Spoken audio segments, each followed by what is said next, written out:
Ndị be anyị ndewo na-ekene m unu rinne. Ejere m na Facebook n'ụbọchị ole na ole gara aga wee fụ ihe na-afịọtụ ebe ahụ. Ya bụ ihe bụ maka asọmpi ịgụpụta asụsụ Igbo nke ha kpọrọ #ReadIgbo Challenge.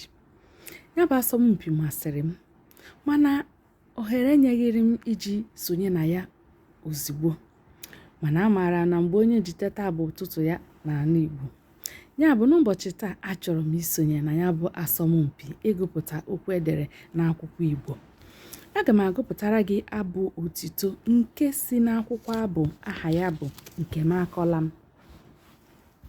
Nkemakọlam ndị dere ya bụ Maazị Nọluo Emenanjọ na ndị otu ya.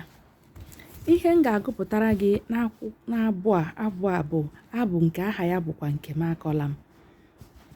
Ngwa gee ntị. Nkemakọlam, ọ bụ gị bụ akụ onye enweghị ọ na-ebe. Ọ bụ gị bụ osisi pụrụ n'ọhịa nwata ji amụ elu. Akwa eke, omenka, nne ọmụmụ, onye ozi Chineke o kere eke wepụta n'ụwa. Nne ọmụmụ, chi gị maara mee gị nwaanyị. Nkemakọlam, aha abara onye na-eche ya.